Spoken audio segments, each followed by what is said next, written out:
Hi there, it's John, and welcome to the channel 646 AM. It is Tuesday, February 11th. I got the big blue mug of coffee, and public employees should not be in unions. Now, some people may say that's rather controversial, but I think a lot of you watching this right now agree with me, and I've been thinking this for a very long time. And I think this has a place when it comes to our next election and whoever may be leading the country the next time we have an election, whatever that may be.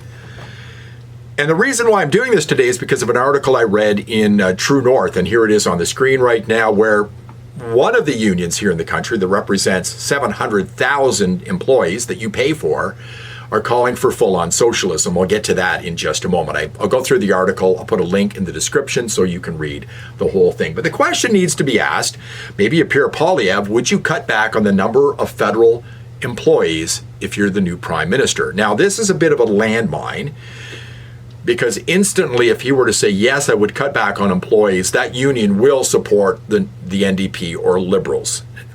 They probably already are going to do that, but it won't look good for the Conservatives at all, because it'll have the federal employees coming out against the Conservative Party, which is one of the reasons why we should not be paying public employees, and they should not be in unions. But let's take a look at the number of people who work for the federal government right now. As you know, probably, the numbers have grown quite a bit. So let's look back to 2010. This is when Stephen Harper was the prime minister. It was 282,000 people. And then we moved down to 2015. We had 257,000 people working under Justin Trudeau.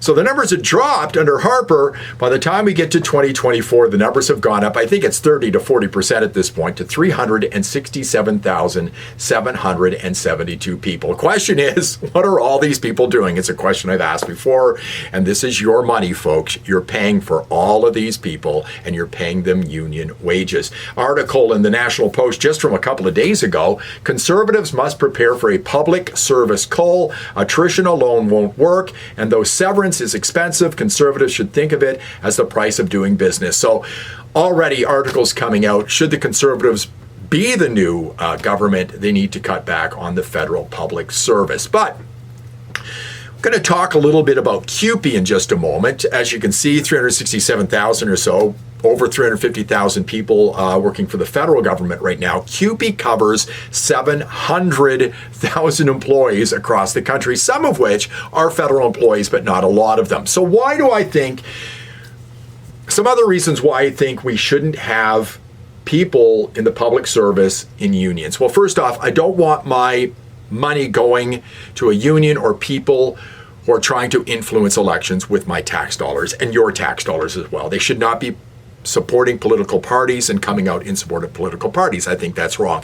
I also think that unions extort government in order to get their support, meaning I'm a union, I go on strike, government give me more money, or I won't support you in the next election. So the government caves in, gives them money, and they get union support. I think that's wrong. And I think also that if you're part of a union, and you may be a conservative in a union, I don't want my union dues going to an organization that supports political parties and things I disagree with.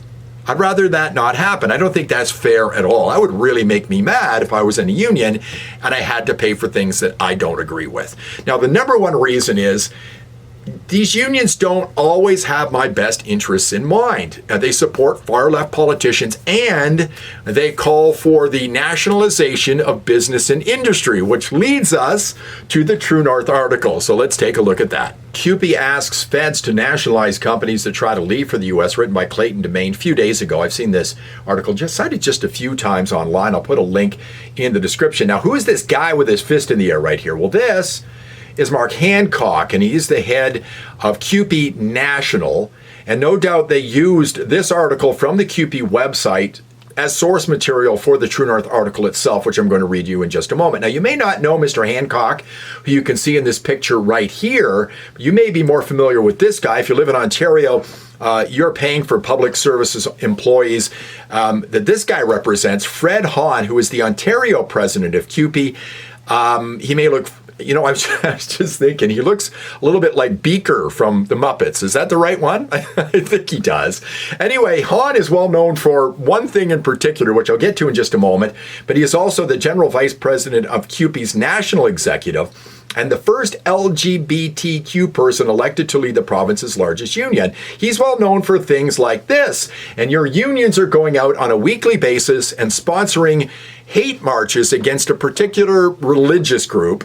As you can see right here, here is Mr. Hahn in one of those marches himself. And as an LGBTQ person, I'm sure Mr. Hahn would love to meet some of the members of Hamas who would take him up in an elevator to the top of a tall building and teach him how to spread his wings and fly, if you get my drift. So let's move back over to the True North article. I'm not going to read the whole thing because I think it's worth going to their website and reading the whole thing. In response to U.S. President Donald Trump's tariff threats, Canada's National Public Sector Workers Union is calling on the feds to forcibly take ownership of any nationally important company that threatens to move its operations to the U.S. So it's full-on socialism here, folks. The Canadian Union of Public Employees called on the federal government to assert public ownership of companies in Canadian markets and spend more tax dollars to fight back against Trump's imperialism. Among those progressive solutions, CUPE wants the government to seize control of any Canadian business owner who wants to leave Canada for lower taxes and less regulatory burden that the new U.S. administration promises. So the things that you want as a conservative, lower taxes and less regulatory burden, CUPE is coming out against. You pay these people, and you shouldn't be paying them. They shouldn't be in unions. Put emergency nationalization on the table, the announcement said. If a company doing business in Canada threatens to move nationally important operations to the U.S., the federal government could take ownership. Again, pure on socialism. It also wants to increase its funding to Canadian media, which I think is wrong. You can't have a credible media if the government is paying it. You just can't have it.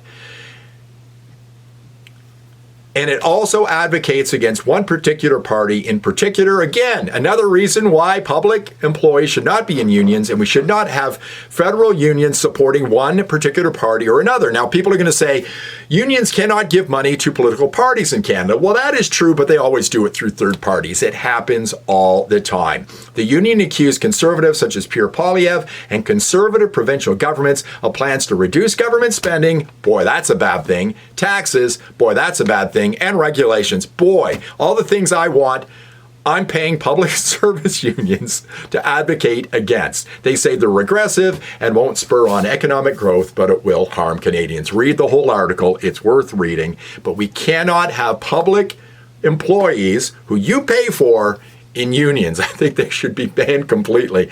By the way, there are 700,000 people in CUPE. Now, if you're wondering about federal employees, they're part of PSAC. Yeah, that's the union that most federal employees are in, but some of them are in CUPE as well. Sorry, quick cut here. My cat Blue jumped up. It kind of startled me a little bit. Anyway, I think I inadvertently said earlier that we shouldn't be paying these people, public service employees, and certainly we should. Somebody's doing a public service, they need to be paid.